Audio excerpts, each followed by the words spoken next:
Driveline Roosters and Drinks podcast, episode 22. This is your boy, Alex Caravan, co-host, co-manager of baseball analytics, live from some backyard in Irvine, sipping a audible choice of some 90 proof rum mixed with some actually very high quality K-Cup coffee and a little bit of milk.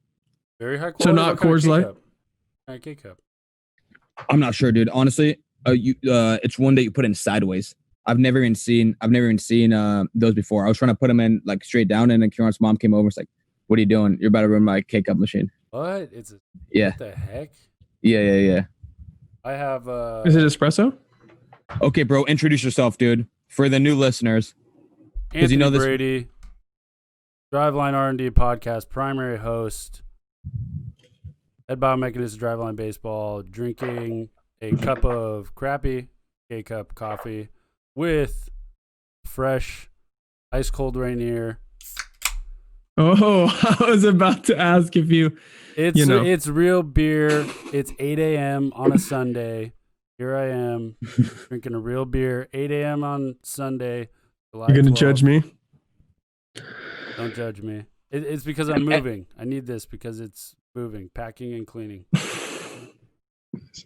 Dude, hey, there's some things Yeah, I've seen. There's some things I've seen in the last 48 hours that, man, it's been an interesting journey cleaning and going through everything. Don't leave the podcast listeners hanging. What you seeing, dog?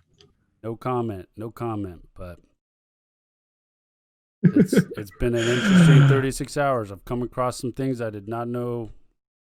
I'm Kyle Lindley, R&D engineer, Driveline Baseball, drinking a Top Cutter IPA from Bale Breaker. I think this is a local one. Yakima Valley. Yakima. Oof. Do you know where that is, Anthony? Yeah. I don't know where that is. 2 hours. In Romania. 2 hours south of where my parents were born, in Romania.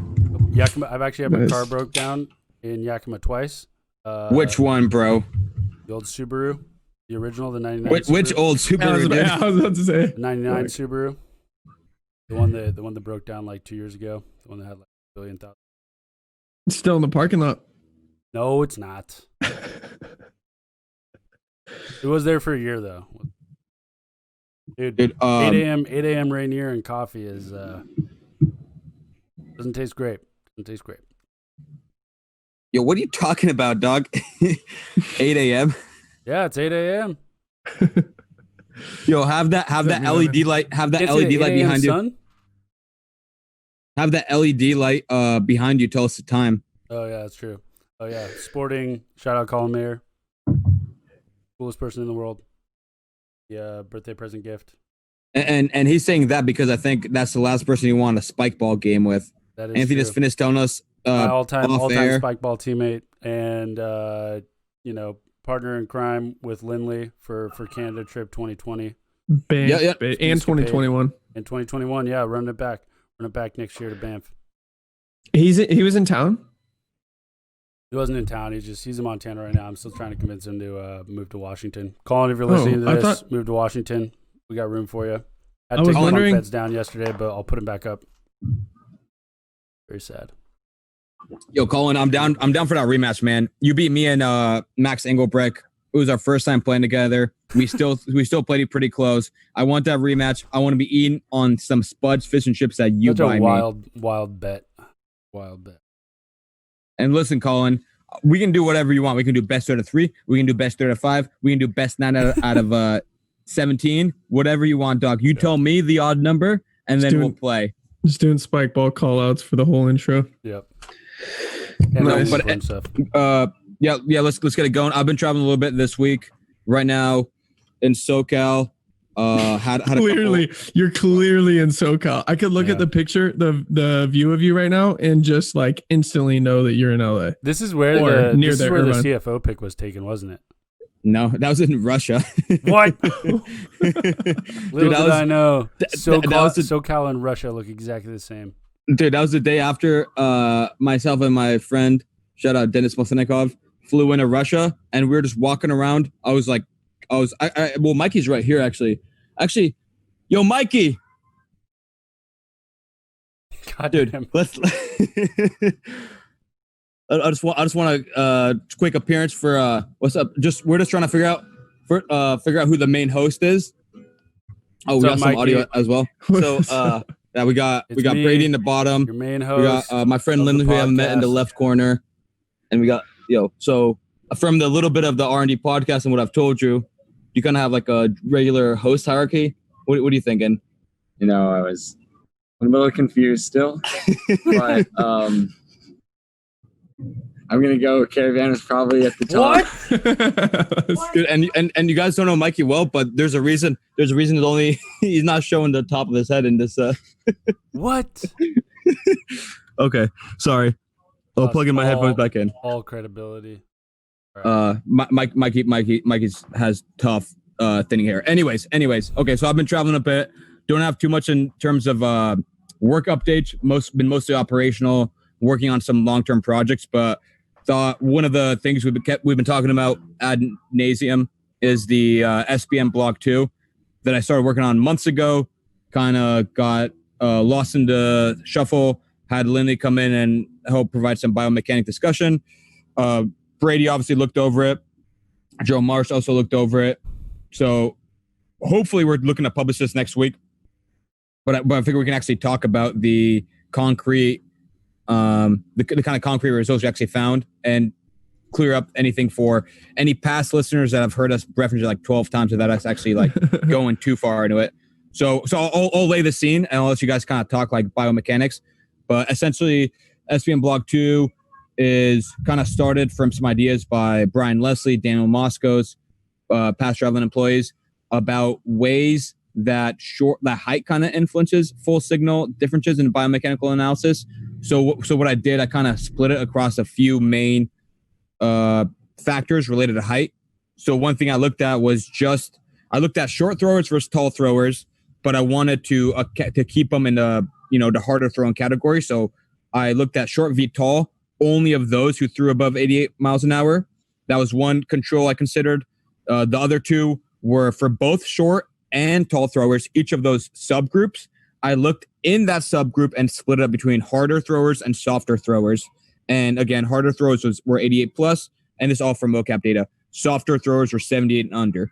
So essentially, I wanted to see what are the differences in height when you look at elite hard throwers, and then when you look at just the extremities on either side, what's the difference between harder throwing tall boys and softer throwing tall boys, and the same thing for shorter.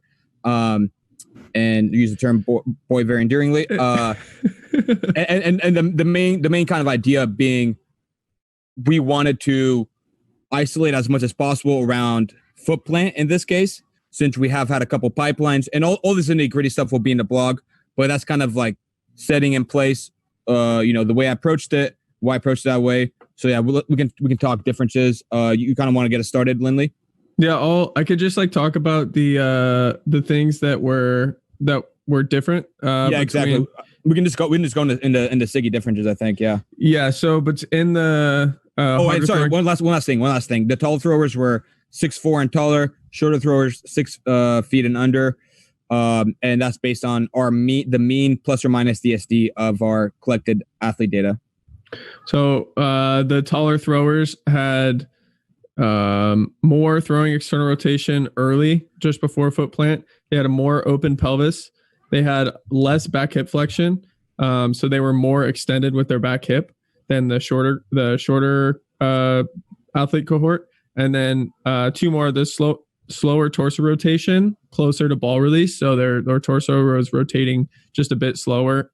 They were about the same speed throughout foot plant, but then like 20 frames after foot plant, they started to differ. And then taller throwers had a higher center of gravity velocity. They were moving faster towards the plate. And then the only other difference that we found in any of the other comparisons were that in the short group, or in the shorter group, the harder throwers had faster front knee extension than the slower throwing group, which is something that we've seen with a lot of our analyses. So, and then the explanation, Anthony actually had probably the best commentary as far as the difference. It kind of explaining the differences between tall and short throwers as far as like anthropometrics and just body comp differences that I'll let you handle, Anthony, if you want. Oh yeah. Yeah, I still think the COG velo one I feel like is mostly attributed. I would guess at least that it's mostly attributed to like stride length and just being taller, right? Like covering more distance over time with like similar stride. But that would assume short people. That would assume that it all has to happen in the same time, right? The same time frame. Yeah, and I think I feel like that is the case as far as like the pitching cycle goes. Like I don't think that shorter throwers have a shorter pitching cycle. That makes sense. Are you referring by pitching cycle? Are you referring to foot plant to ball release? Or are you referring to lead knee height? Breaking hands, yeah, like lead knee height to that would be interesting. I think we could probably pretty easily look into that. And that's why I think if you like normalized by like stride length or something, because stride length as a percentage of height is probably similar for those groups. Yeah. So if it's the same, but the COG velo is different, then that would make me think that their stride length absolutely is just longer. So their COG velo is greater. That's the maybe. Yeah. That was my initial thought with that. So do you think it's worth it tacking on the last kind of test, a COG velo normalized by stride length then? Yeah, I think just for that one, just because I think that's the most logical explanation in my mind. If it's not, then that's really interesting. If that's not the case, then it's like, oh, maybe taller people are like actively striding further. It could just be like, because they're taller, they're told to like get more extension or something. I could see that being the case. But as far as the other metrics, it seemed that I think I like mentioned this in my discussion afterward, but the taller throwers, everything is just happening a little earlier, right? So they're more open with their pelvises at foot plant. They're moving back into layback earlier in the throw. So their like window and like amount of room that they have to create rotation is shorter, and it can be just from like a mass perspective, from like a like rotational kinetic energy perspective, like because they're taller, probably longer limbs, greater mass moment of inertias, they can rotate less at like lower velocities with greater mass to produce the same amount of rotational kinetic energy needed to then like throw hard. So they can just have everything happen like a little later in the throw. Kind of a thing, as opposed to the short throwers who, in order to create the same amount of rotational kinetic energy, because they have less mass, they're going to have to rotate much faster. They're going to have to have like more time. They're going to have the same amount of time, but they need more like range of motion or ability to create that like rotational velocity. So they're going to be more closed. They're going to be moving later back into ER, that kind of a thing. That was my take, kind of like connecting all those metrics, and tall versus short, which is interesting. And that would explain like a lot of anecdotes and like one-off outliers in our data set. A lot of bigger dudes that came in, and we would like flag them as a lot of metrics being wrong. Too open at foot plant, arm moving back into layback too early, doing all of these things too early in the throw, when really, because they were so big, they could afford to have that kind of timing, just because they have such greater mass. In order to create the same amount of like rotational kinetic energy needed to produce velocity, they were able to do it within like that context, as opposed to shorter throwers, less mass, less ability to kind of like replicate that energy needed. They are going to have to do everything like much more efficiently. So the outliers that kind of like broke our original models, that were able to throw really, really hard, are like pretty typically just like very, very big dudes that don't need to do as much. And so that's why, they might've been flagged earlier. I think I fall under that group, and I think that's why I do get flagged early a lot. You just need to get bigger. You just need to taller, wider? I'm working on it, dude. I'm working on getting taller. Mike and I are working on a program to get me a little bit taller, get me a little bit bigger, and grow my shoe size. Oh, interesting. I'm going 2021. I think I'm going to go for 6'2", 215, size 15 shoe size. That's beast. Yeah. It also has to do with. Go ahead. Sorry. I was just going to say, tacking on to Anthony's thing, the rotational kinetic energy makes sense, but then also just lever length. You can achieve the same linear velocity with lower rotational velocity if you have longer limbs. So, the length and mass thing. Yeah, seems like to make sense. If you just have this like massive torso, you don't need to be as counter rotated at foot plant because you don't need to like rotate that fast. Like if I can be open at foot plant or I can be into these positions like later at foot plant just because I'm like big and I can like produce velocity with you're that actually be like really interesting. And one of the things I noted at the end, which I think would be cool, is with the bucket stuff, potentially doing some like weighted metric cutoffs based off of like height, weight, normalizing or something like that, because it could be the case. Like it might be very unfair to apply these like, especially the discrete metrics, because if you're looking at where they're at foot plant, if you're just a big person, you don't need to do that. And we could actually be like messing up athletes, like larger athletes. We could be telling them like, hey, you're too open, when really they're fine. When they're more open at foot plant, they're like getting into the throw earlier. Like that's okay, because they can do that. As opposed to maybe then there's like a smaller person that we're saying is in a good position, and they actually need to be more closed, right, in order to create like the like velocity. Like it, I mean, like Linscomb is obviously smaller person that probably had to be like massively counter rotated or created a ton of that like rotational kinetic energy with the smaller mass upper torso. It's actually a pretty good segue after Caravan says something into the what I was going to talk about with the stuff from the pelvis request.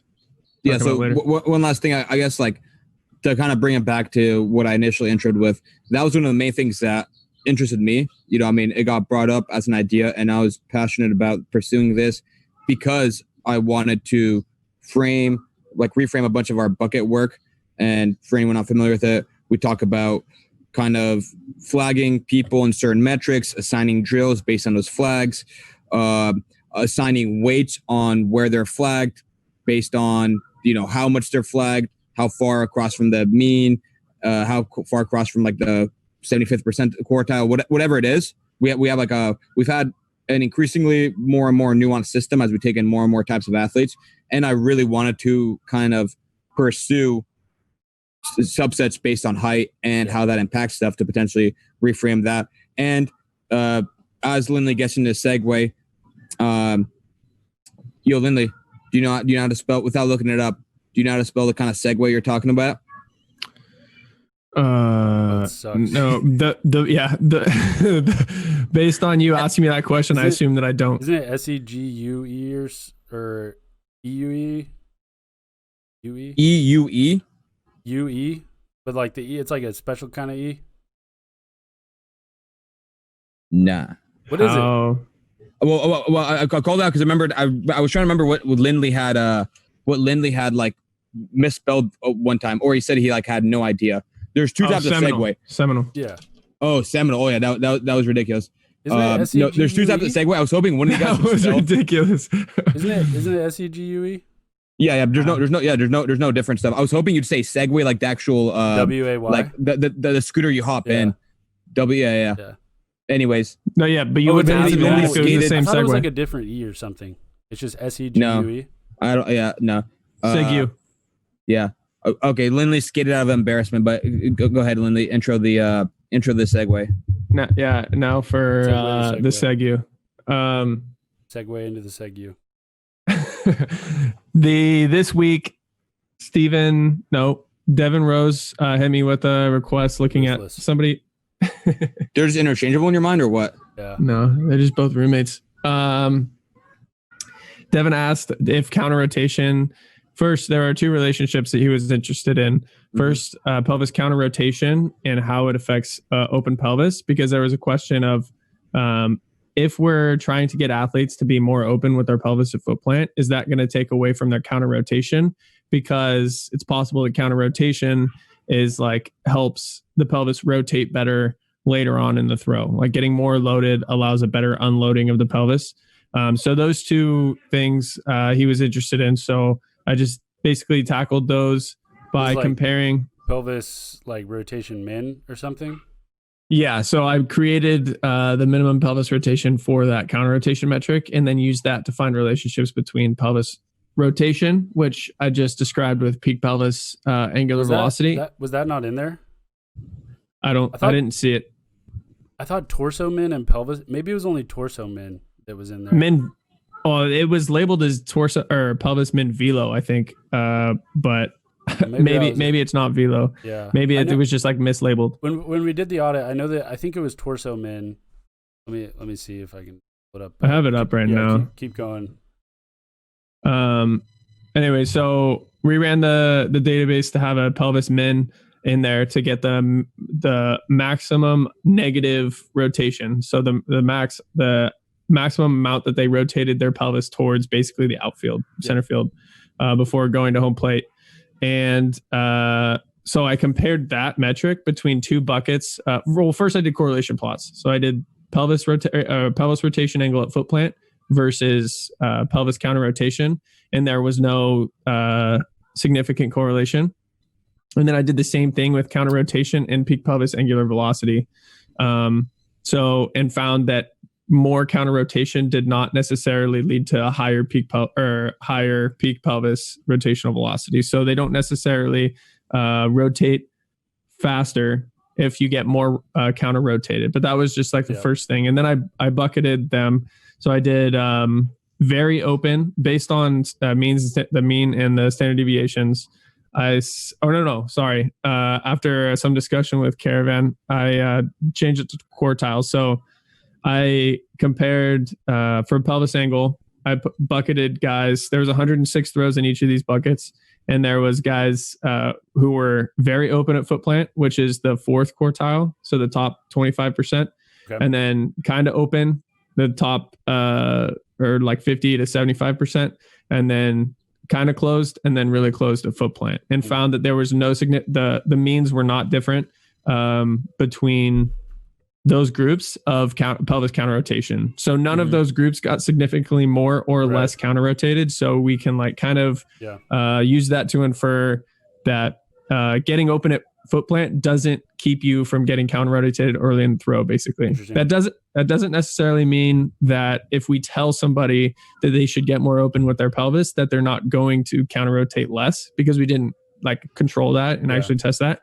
But we can at least now say that it is possible to be open at foot plant and get a good amount of counter rotation. Yeah. I'm just looking at it now, and it looks like in the V4 metric audit that we didn't have pelvis rotation min, but we did have torso rotation min, and it did actually pop up a couple different times as significant.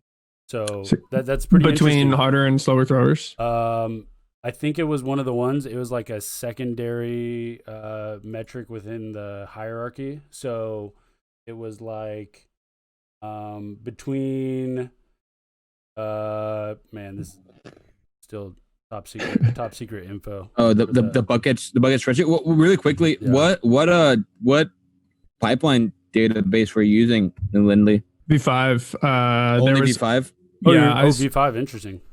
A few weeks ago, I scraped all of the V5 workspaces from Visual 3D so that they're in a directory on my computer. So it's easy to just rerun them and add a metric if we don't have one. And so that's what I'm working with. It's just like nice.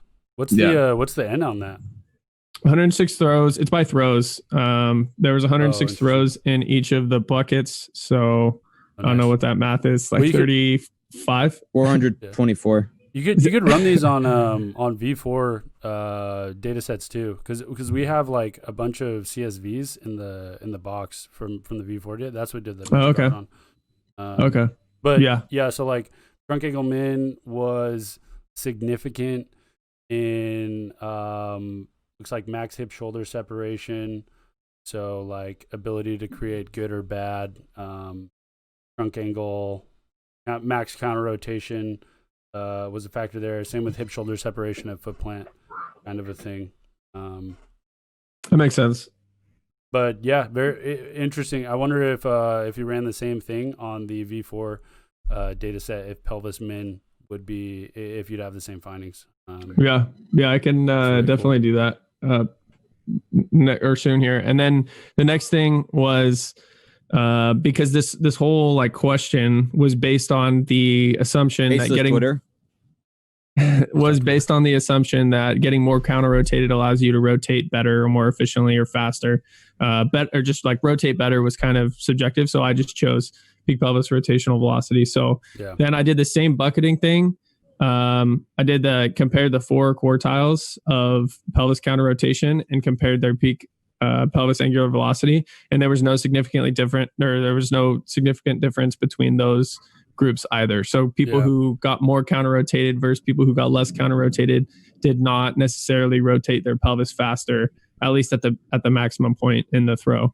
So which is also pretty interesting. And then I also compared timing. So I did a percentage of the pitching cycle. So how early the peak pelvis rotational velocity was compared to the pitching cycle between foot plant and ball release, basically based on a percent. Nice. Yeah, so 100% would be.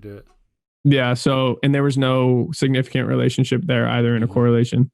Yeah, so, this is really similar to a lot of the V4 metric audit stuff. There might be some more interesting things there, but even then, if there were differences in that, I mean, peak pelvis angular velocity was one of the ones that didn't survive the metric audit. So even then, it's like if there was a large difference, I don't know. I'm just like more and more less worried about like peak pelvis angular velocity kind of a thing. I've been talking to Steven and Devin a lot about how just the sequencing metrics in general, we can probably use better. Like obviously the rotational kinetic energy is a big one to use for sequencing events, or like peak decel or like the time, like the event when certain segments get to X percentage rotated or whatever.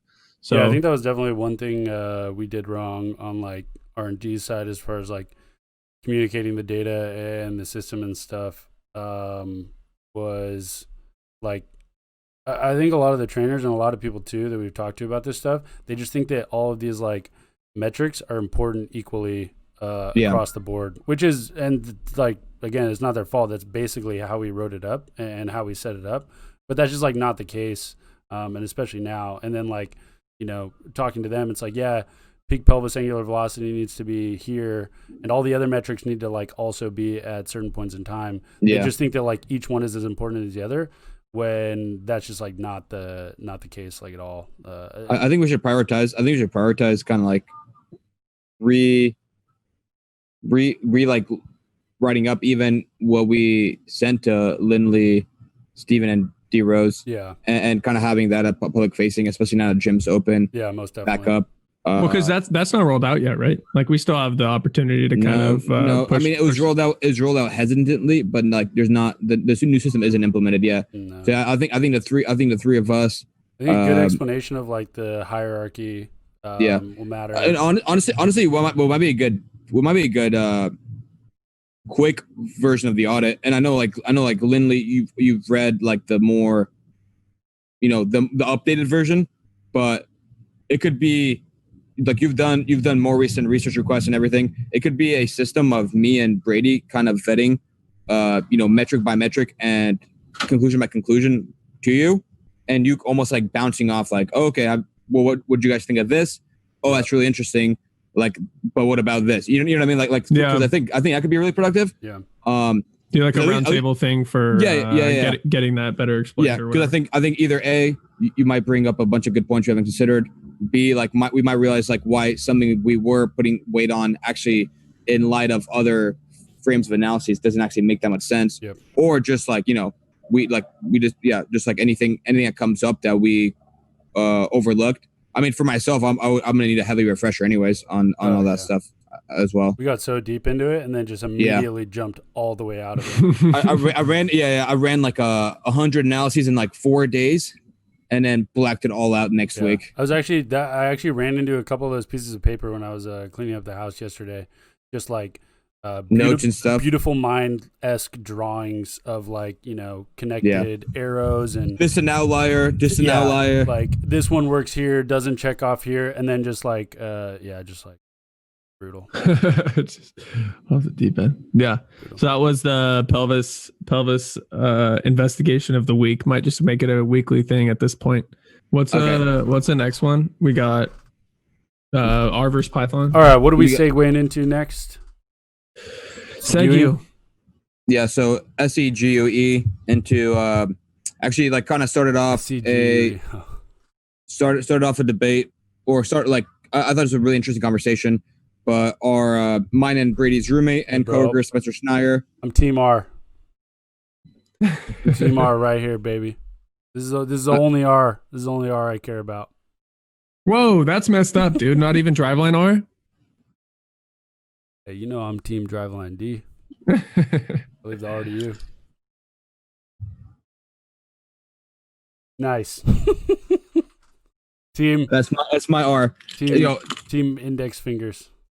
Anyways, so our coworker and friend Spencer Schneier had a tweet, and first off, anybody that knows us in person, I like Spencer a lot. I'm good friends with Spencer, and he loves kind of like firing stuff up on Twitter, and I know he knows that he would be the first person to admit that.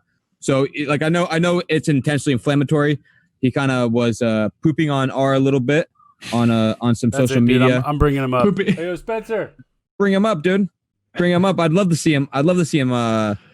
Stutter through defense. But anyways, we kind of went back a little bit back and forth on social media. But basically it kind of boiled down to what I thought was an interesting conversation. Who you would recommend like learning R versus learning Python. And I get that question a bunch, both from employees, trainees, and like, like followers of the podcast or followers of Driveline on Twitter, so forth. So initially Spencer was saying Python was superior to R based off a few reasons. I'll kind of want to recap through them, give my thoughts, and then kind of hear your guys' thoughts, because all three of us have had experience of both R and Python. And I actually think, unless I'm mistaken, R to Python. No, I was gonna say I think all of us have gone R to Python, unless like at different points in our lives and of different in different environments. But yeah, so R and Python can both do plenty of stuff. And ultimately, if you don't know R or don't know Python, just learning one of them is huge. Definitely don't spend too much time on indecision, because that's not. It's the time you spend like debating which one you should learn. That's better invested in learning one of them.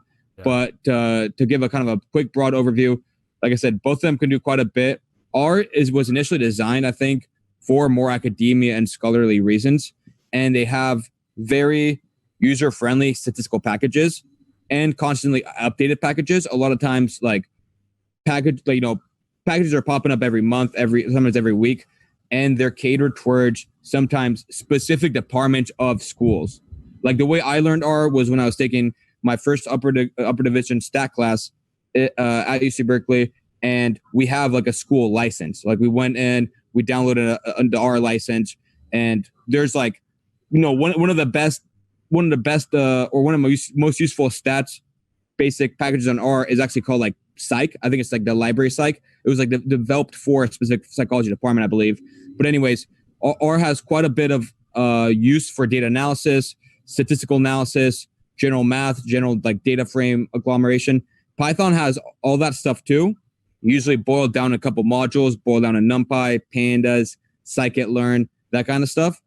And Python, in addition, has a lot more variability, so to speak. It's an object-oriented. It can be object-oriented. It can be used to construct a REST API. It can be used to construct a scalable web app. All these points. So Python, in the grand scheme of things, can do more things.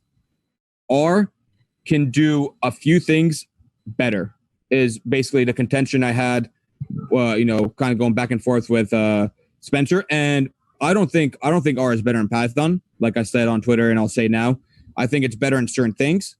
And I think depending on what your goal is, it can be a better starting language. Again, if you're debating if you're spending way too much time debating between R and Python, just choose one and start learning. Because I do think the carryover, regardless of what language you choose first, once you learn one language, the carryover is that much greater when you start learning a second language. Even if the syntax not the same, all that kind of stuff. Syntax is not a syntax may seem like a blocker early on, but once you kind of get into nitty gritties of languages, you realize it doesn't really matter, because if you forget a little bit of syntax, there's tons of open source documentation of any language, and it's just like one Google search away. But essentially, to kind of give my stamp on it, I think if you want to be part of a larger software development team and have more variety in what you want to do coding wise, if you think you might want to be part of building an app, be part of building like a page, be part of building an API, be connecting across SH tunnels, more like a wider variety of things, and still be able to do data analysis stuff, I would consider Python.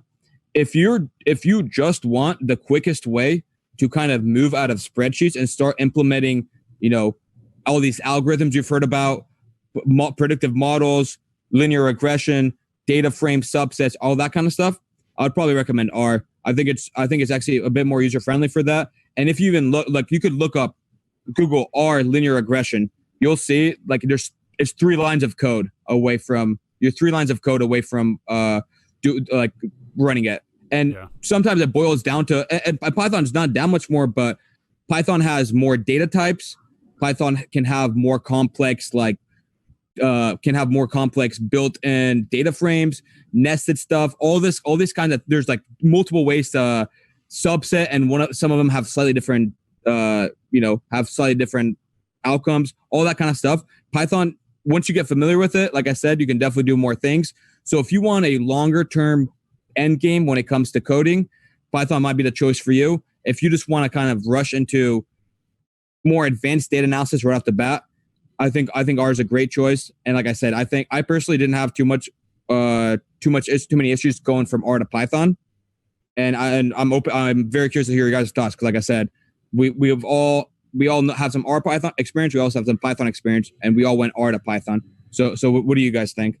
Yeah, I mean, my main thing was that, at the beginning level, like when you're just getting into it, it's so negligible. Like there's just not really any difference. And then by the time where maybe there is a difference and it matters, you're probably proficient enough in either, and just coding in general, they're making a switch shouldn't be that hard. As a beginner, understanding the syntax differences and I guess data types between Python and R could be overwhelming and hard as a beginner.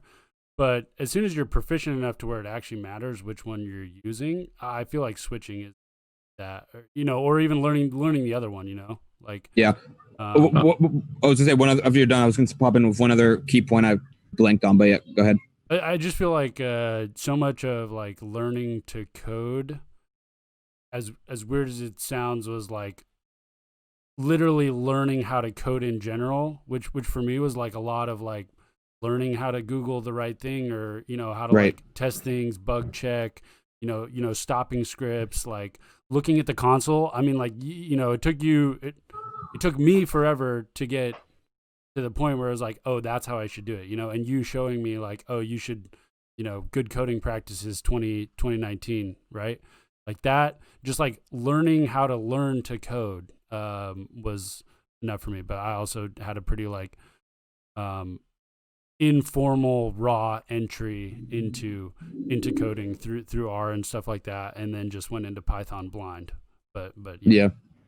I was gonna say one last thing. Well, so first off, full disclosure, I mentioned on Twitter as well, but right now I currently do most of my coding in Python because of the software tools we build through Edge. That's an example where Python's more scalable for building part of apps or tools that hyperlink on that live online essentially. Yeah. Whereas shiny apps that's another example of someone like Shiny apps are a very easy way to get a user interface in R. Yeah. Building something like that in Python and immediately hosting it isn't really that easy or straightforward. Yep. You can do, like, you would do Python have a living web page or somewhere, of your tool or report or everything. But you can also still do that through R. It's a lot more complex. You have to call stuff through the command line, depending on how you have your infrastructure set up, all that kind of stuff. Yeah. The other thing I was going to say is I probably still like R's visuals and graphics quite a bit more than Python, which is unfortunate since I'm doing so much more in Python because, like I said, it does make more sense in a scalable web app. But Python is getting a lot better. Just like general data viz. 100%. I still think R's Arsenal is superior. And one thing, like, you haven't found a Python package that doesn't do the same, or they just don't exist. Or no. So I was going to say Python is making packages that are basically knockoffs of R packages. They're copying their color and style formatting to make it easier for transitioning R users. Like ggplot has knockoff packages in Python. There's ggplot functions that originated from this visual and graphic being like much more superior in R, and people are copying that kind of stuff and putting in Python. Python's growing probably at a much larger rate than R. And one of the points that Spencer brought up that I 100% agree with is I think the advantages that R has over Python, I don't know if they're going to have them for too much longer because Python's a larger community. There's more people working on open source packaging. I think there's actually a Python package for baseball analysis that just came out that rivals some of the existing ones for R, because there are stuff like R, baseball data R, that kind of stuff. And I'll drop the link in the GitHub. It's open, I think, on one of my many tabs. But yeah, do you have any thoughts, Lindley? Yeah, I was gonna say the big thing for R for me is that so R Studio is where I think most people will probably do their R programming in. Yeah. Which is the text editor. R is the language. R Studio is where you edit the code and run the code.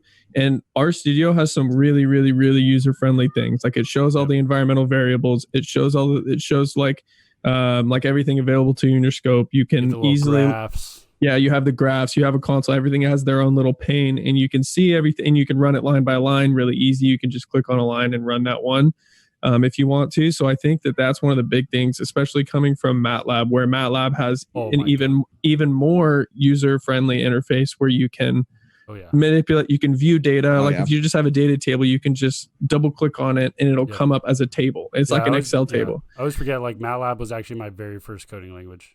Yeah. So and also the thing about that, really a coding language. The thing about that is that MATLAB syntax is almost identical to R. So that was a really easy transition to me because I learned the same. I learned MATLAB as well.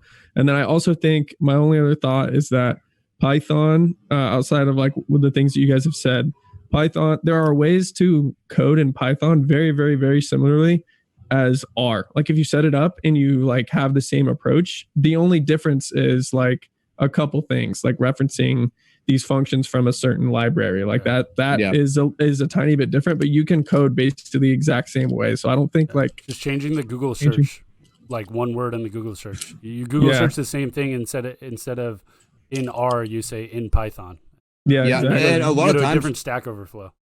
Yeah, a lot of times what I've actually used, and it's a very common search term because I always see Stack Overflow questions that are similarly worded. It'll be what's the Python equivalent of this R function? You see that stuff all the time. Yep. And it's because people like it in one language and they know there's a matching thing in that language because they do so many similar things. The R Studio thing is a great point too, Lindley. And that's something that you can set up in Python, but it takes that much more experience, right? You would set up a VS Code. You would look up your own browser's capabilities for that VS Code, install the Python add-on, then put a debugger, have that list all the variables on the side panel, all that kind of stuff. Whereas on R Studio, you download the latest R Studio, and then you make sure it's installed properly.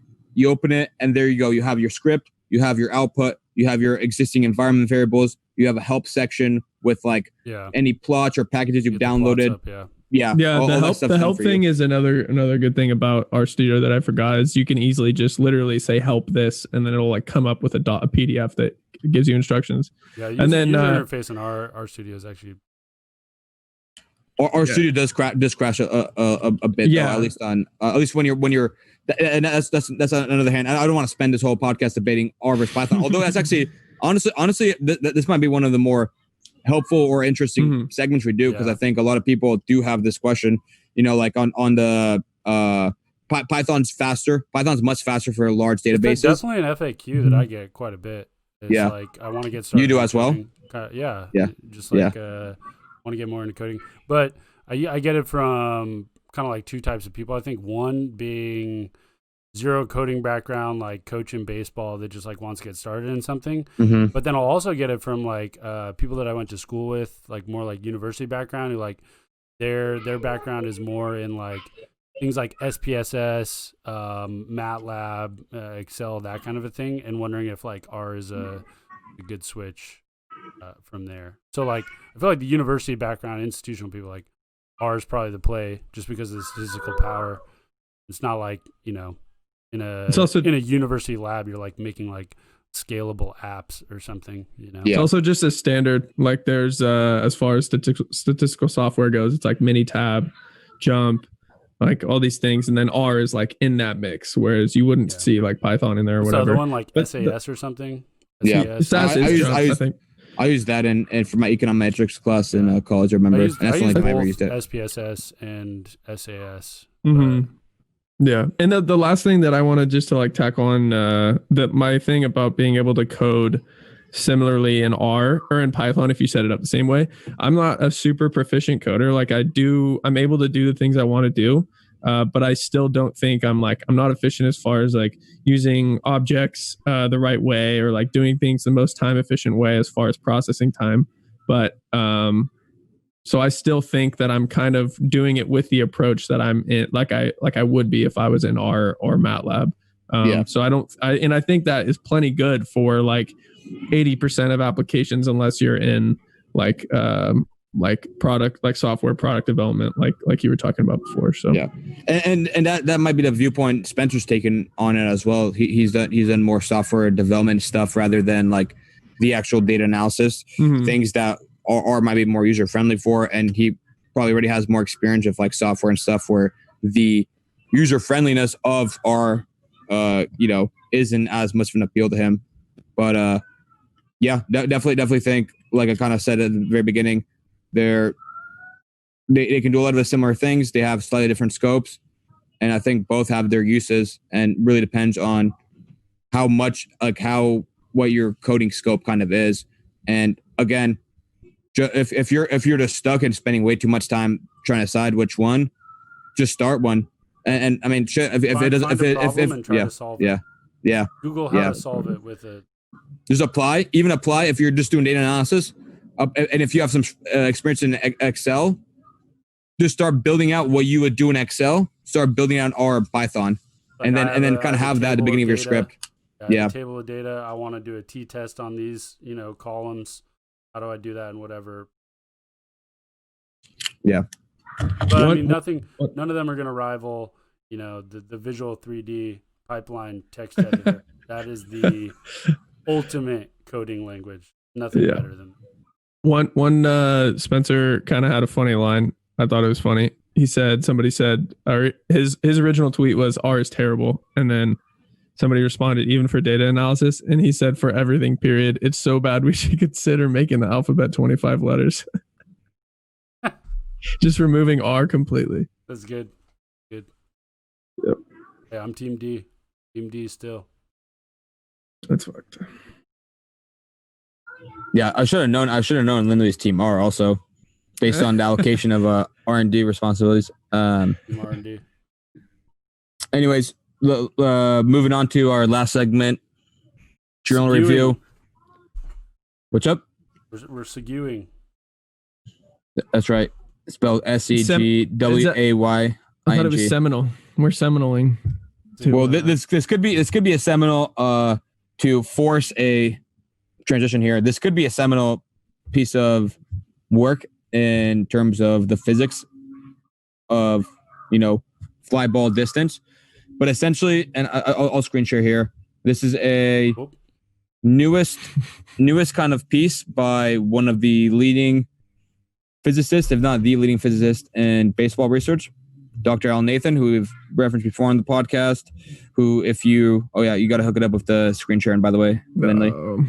My bad. So yeah, if you're a big fan of, just overall advanced, okay, let's share the screen. Okay. You've probably heard and read some of Alan Nathan's stuff. Can you guys see my screen fine? Yep. And then Fangraph's loading is so bad. It's just been up here for 10 hours. Looks like it's still loading. We got all our stuff in here. Oh man, actually I need to sign in, dude, because I'm actually a Fangraphs member, and it might help this processing time. Hey, that's a nice deal over there on Home Depot. Nice. Let me see if I can do this. Let me see if I can do this live. Let's see what my password is. Oh man, they don't. Okay, I'll do this another time. I don't know what my password is. Anyways, so Nathan kind of recaps a bunch of previous work he's done here, and some of it is, like I said, I think the kind of first half of this article is almost a lit review. You want to zoom in a bit? Try to fill up the text on the screen a bit more. How's that look? Also, for everyone listening to the audio, make sure to check the YouTube link in the description below. You'll be able to see the screen sharing of this. And I'm gonna close this ad because it now takes up a third of my page. I'm gonna go through some of this stuff, but essentially, this kind of started in his past work with trying to see what determines the variation in fly ball distance when you do hold, say, exit velocity and launch angle constant. So that was the initial kind of aim he had. Like using hit effects data. What do you need? Or he has a spray angle as well. But initially, I think he worked on being able to tell like what exactly impacted fly balls and trying to remove all atmospheric conditions out of it, like wind and stuff like that. He examined stuff hit in Tropicana Field. And the initial article talked about backspin and the drag coefficient. And drag is, if you've read any of Nathan's work before, you're familiar with him talking about drag. But, drag can reduce the distance of fly ball travels. So that coefficient varies on a couple things, batted ball collision, the ball itself, things like that. But in this article, we don't worry about that. We work on assuming constants and control for certain variables. So that means like, okay, when you hold this around this value or the mean of this, what else impacts the fly ball distance? So a couple basic things. These are, again, past work of Al Nathan. As the backspin increased, the distance increased. So larger values of backspin led to more lift. Distance decreased as the drag increased, which is actually just what I kind of stated. I buried the lead a little bit there. And also, there's still a relationship between the drag coefficient and backspin. So the drag could increase with increasing spin, which is interesting. Kind of has all these like variables kind of floating next to each other and makes the relationship a little bit unclear. So there's a little bit of uncertainty. So kind of zooming a little bit here to give the audience like he recently this year wrote an article called "Why Does a Fly Ball Carry Better to Center Field?" And large conclusions taken away from that were, okay, fly ball distance also depends on side spin, not just backspin. And side spin itself is kind of determined from the spray angle. Like spin direction a bit. Yeah. So essentially, the distance is impacted by spray angle. The distance is maximized when there's no side spin, and it's symmetric. Right. So if you have negative side spin, if you have the same magnitude of negative side spin and positive side spin, then that itself kind of the distance should be similar on both ends. Right. And the end side spin at 0 is just a little bit on the pull side, just a little bit on pull side of center field. So essentially, we can kind of like put all these together and then conclude that roughly balls hit at like a given spray angle just a little bit to the pull side, where side spin is closest to 0, will carry further than balls hit on that same spray angle on the opposite side. Yeah. So this now kind of has a couple things in the mix. It's unclear just how much variation of the fly ball distance is contributed to the spray angle, the backspin, the side spin, the drag coefficient, and just overall noise, because there's always going to be a little bit of noise. So Nathan kind of sits out here to tell which ones matter the most, how much do they matter, how well of a model can we build, include like looping all this together. So here he kind of like sets out some parameters he used. He used 2016 and 2019 StatCast data. He used, and this is kind of a little bit nitty gritty for people that are more familiar with like TrackMan and what it does, but TrackMan doesn't always track every single batted ball all the way. So he cut off and used only fly balls that were tracked at least 80% of their eventual distance to ensure a certain data accuracy and data cleaning. He looked at only data in Tropicana, again, to assume, stable atmospheric conditions. And he looked at exit velos between 94 and 110, launch angles between 25 and 30, and that gave us over 700 fly balls. Here he kind of goes a little bit over the relationship between total spin and backspin and side spin, and talks about, he kind of derived the linear dependence of the drag coefficient on spin, which he kind of showed here in he had a linear best fit, and the slope is very small because of the magnitudes we're talking about here, right? The RPMs of the spin are in the thousands. The drag coefficient is between 0 and 1. So the slope is 2.45 times 10 to the negative fifth, which means it's like 0.0000245. Yeah. But it's still if you look, it's still a very clear, significant slope. So he derived out of this a kind of spin independent drag coefficient, which he refers to as CD0. And I'll try to similarly refer to. So that's one big thing, like getting stuff kind of isolating to only treat the spin independent drag coefficient by itself, rather than, since all these a lot of these variables kind of do relate to each other. He didn't want to attribute too much weight to the drag coefficient when in reality that weight should be attributed to the spin. Does that make sense? Yeah. Okay. I was trying to break up the monotony of me monologuing on this to kind of hop in here. One word of assent from you guys. Okay. Yes. So the initial model, and I can kind of jump here because I think this is this kind of where the juice comes out, and a lot of this again is like more so like strong quantitative evidence rather than a lot of like discussion commentary. But when using just exit velocity, he was looking at the R squared value, so essentially how much it correlates directionally, and the RMS, root mean squared error, which is essentially a measure of error, like how much the model is off by on average. So the lower this is, the better it closely fits, and the two relationships kind of go together, although this is not always the case. In essence, you're measuring directionality and accuracy. So R squared is the directionality and RMS is the accuracy.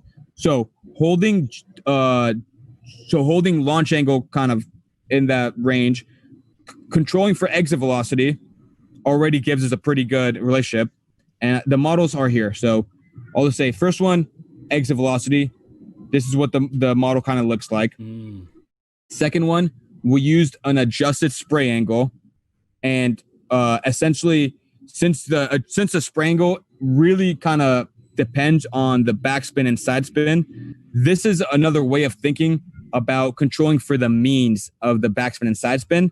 A potentially a little bit of a confusing concept, but Nathan goes in here a little bit, explaining just what that means.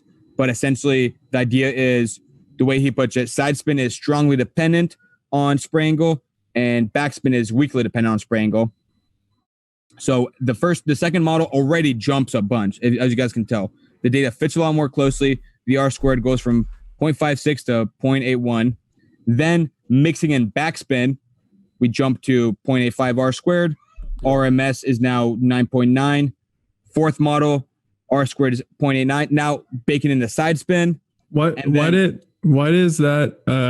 Is there a difference in modeling in this graph, this fourth one? Why are they like different colors? What is it? He explains it here. He's splitting it out for things that had high drag coefficients, and yeah, this damn ad isn't away, so you can't like read this at the same time. I thought you were about to add it to your card. Yeah. Let me, yo, you guys think I can reseed this? But these are this is splitting up by balls that had larger and higher drag coefficients, higher and lower drag coefficients. Blue is the largest, white's the mid range, and red the smallest. So kind of the whole point of it is to show that when you are controlling for exit velocity, adjusted spray angle, backspin, and side spin of the batted balls, you can still see essentially different echelons based on their drag coefficient. Mm-hmm. And finally, baking in that last spin independent drag coefficient, we have a very tightly fit model of R squared 0.96. The RMS is 5.4, which we attributed to measurement noise. So in conclusion, these are kind of, this table should probably be better. Yeah, so this is kind of how the RMS keeps dropping as you include more and more variables. So this tells us just how good of a model you can build to predict fly ball variation. The ultimate measurement noise, so natural fly ball variation, is capped then at around 5.4. This is how each of the new variables impacts it. And using just each of the variables by themselves, Nathan wanted to see just how much each variable is responsible for it. So the adjusted spray angle has explains the most variation by itself. That's crazy. As you can see here. This is how we should explain buckets. Okay. Good point. Good point to note. So this can be thought of as, okay, just throwing that variable, tell me how much just that one impacts. Obviously, all of them together explain the most variation. The adjusted spray angle was the strongest by far, and then kind of the other ones all are fairly similar. The magnitude of backspin, side spin, the spin-independent drag coefficient, and then just the natural noise. And I think here he has some graphs of the new metric he essentially defined, the spin-independent drag coefficient. And, just a positive kind of visual because it tells us the derived metric has its own normal distribution. It has, I think, a standard deviation of 0.018, mean of 0.3. So that tells it's an actual stable metric, despite being essentially defined by removing, the effective spin. And his conclusion kind of wraps up what I've said.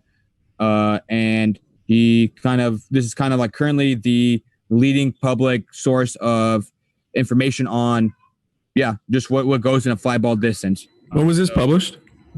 This was published pretty recently, I think this month. Yep. Looks like 6 days ago. Well, I have a quick question about overfitting.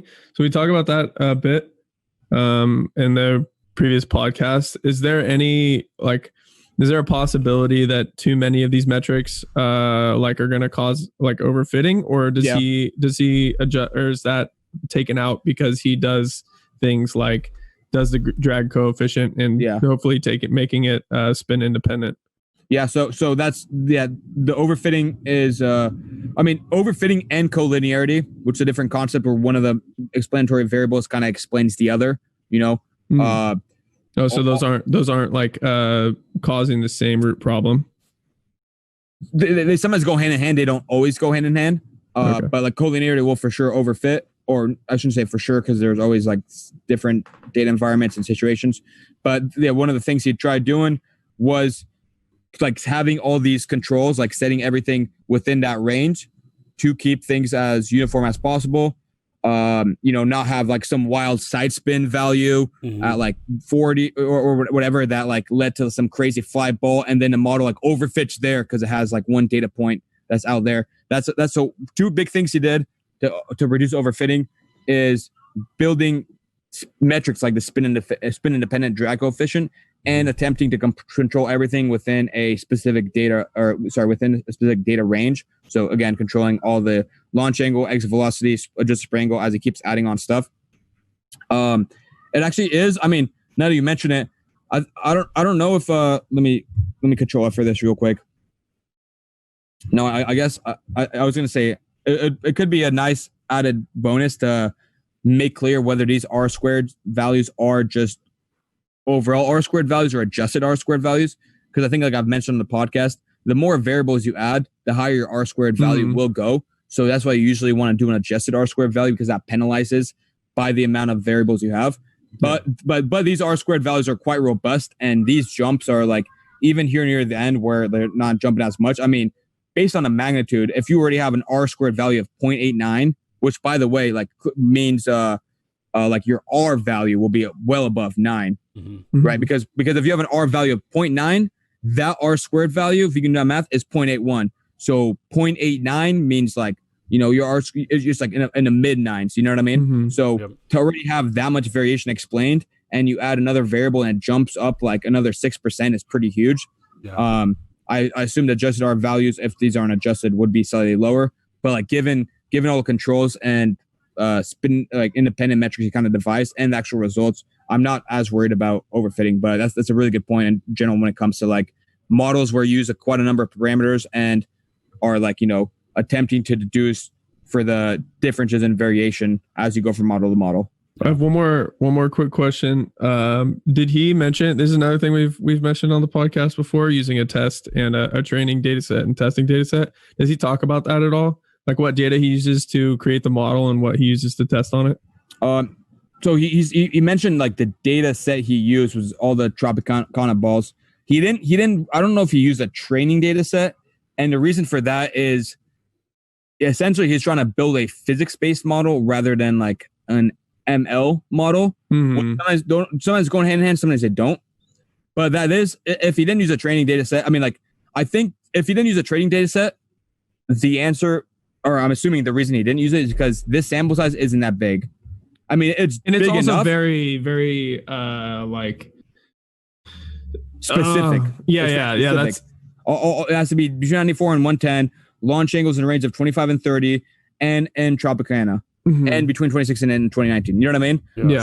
So if he was to use a training and test data set, he like they would come out of this data set itself, and could be worth applying. But I think the idea was that he was deriving all these physical metrics for each ball and then trying to explain that rather than predict the relationship. Because sometimes, like, and just another kind of segue back to the overfitting, because he didn't try to like apply some sort of machine learning algorithm, that's where like overfitting could be more at risk. You know, he's using like physics, essentially, for lack of a better term, to assign weight or assign like all these values, right? Like backspin, side spin, adjusted spring angle. Those are all numbers that he measures directly rather than, or infers rather than like gets from applying some sort of linear model and brings in those weights. Although he did do that for the spin independent drag coefficient, and then later showed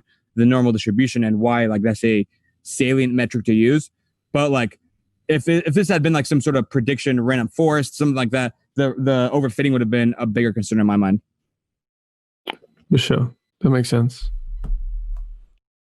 Oh, and kind of relevant to, I just saw this, I think when I was skimming through, kind of relevant to our last point. I don't know, dude. I think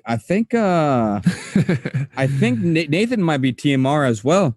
What do you got on that? Teaching me the wonders of R analysis software. Wow. Shut his comment going. Full nah, circle. Bro. Get on Python. wait, go back up. Just link. Another shout out to R. What were we saying, Brady? Go back up just a bit. What is that? What was that? Sunday Notes? Is that a new article?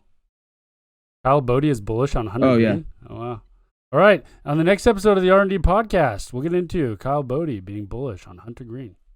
And one thing most people don't know, it's actually pronounced Kyle Brody. Oh, yeah. Kyle's Brody. Kyle's Brody. Yep. Oh, we got a minute. We got a minute here for the smooth Zoom ending. Anyways, Want to end the drop screen share? What's up? Stop the screen share. You don't want to read about Bodie?